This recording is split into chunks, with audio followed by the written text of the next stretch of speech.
I've lived in Hollow Creek my whole life, and folks around here are used to seeing strangers passing through. We're tucked into the Appalachian Hills, where the forests roll on forever, and the roads seem to lead everywhere but nowhere all at once. People come and go, but every now and then, someone comes through that you don't forget. That's how it was the autumn the wayfarer arrived. It was a late October morning, one of those crisp days where the air smelled like fallen leaves and the promise of winter. I was working in the field behind my cabin, splitting firewood for the colder months ahead. That's when I saw him. He came limping down the dirt road, his clothes tattered and his face pale as a ghost. I could tell he'd been walking for days. He stopped when he saw me, hesitating like he wasn't sure if he was welcome. I don't know what it was about him, but something made me call out, "You look like you could use a meal. Come on up to the house."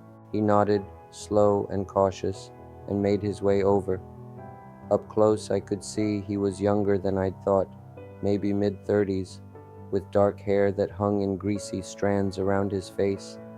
He had the look of someone who'd seen hard times, but his eyes were sharp, almost too sharp, like they saw more than most people did.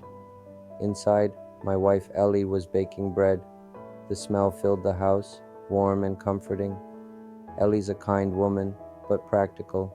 When she saw him, she shot me a look that said, "Are you sure about this?" Still, she didn't say a word, just ladled out a bowl of stew and set it on the table. The man sat down, mumbled his thanks, and ate like he hadn't seen food in weeks. "What's your name?" I asked him after a while. He paused, like he hadn't been asked that in a long time.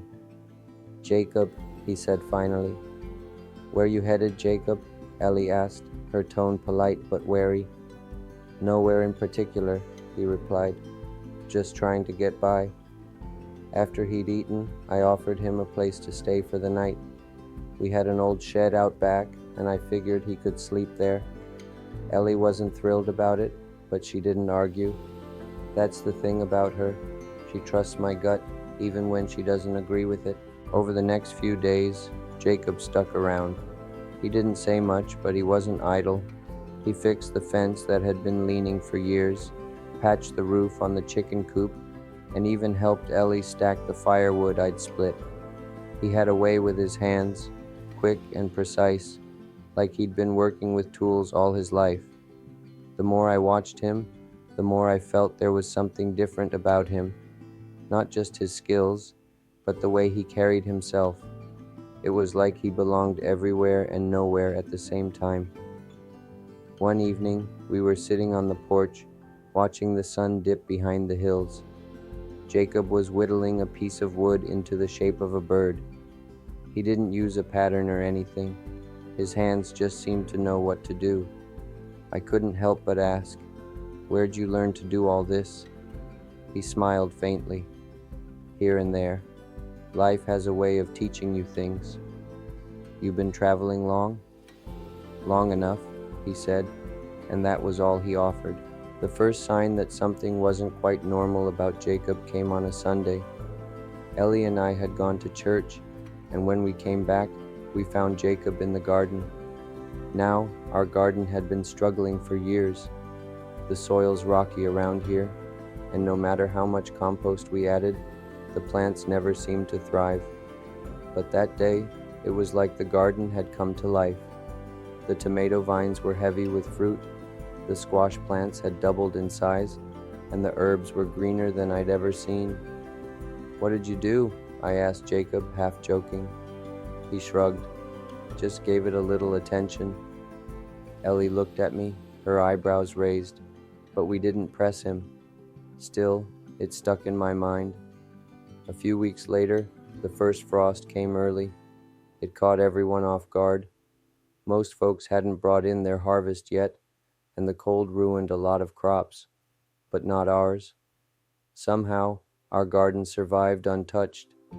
Neighbors started asking questions, wondering what we'd done differently. Ellie and I didn't have any answers, but I couldn't shake the feeling that Jacob had something to do with it. Then there was the day of the accident.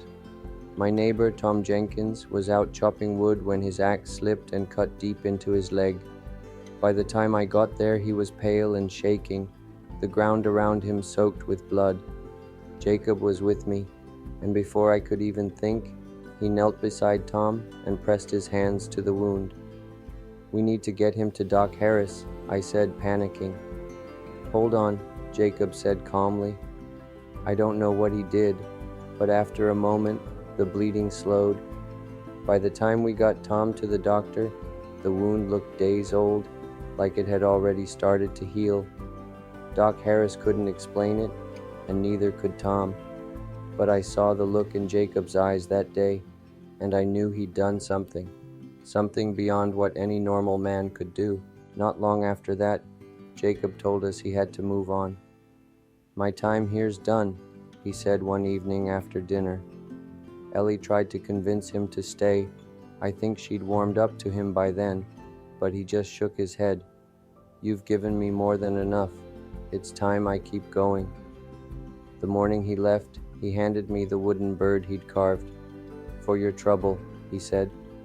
Then he turned and walked down the road, just like he'd come. After he was gone, things started happening. The garden kept thriving year after year, no matter how harsh the weather. Tom Jenkins made a full recovery and swore he'd never touched a drink since the accident. And me? Well, I couldn't stop thinking about Jacob.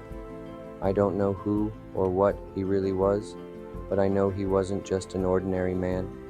Some folks around here say he was an angel, sent to test us or maybe to help us in some small way. Others think he was just a man with a kind heart and a little luck. Me? I think he was something in between, a reminder that sometimes the people who pass through our lives leave marks we don't fully understand until they're gone. That's the thing about Hollow Creek. You never know who might wander in or what they might bring with them. But if you're lucky, every now and then, one of them leaves behind something that changes you forever.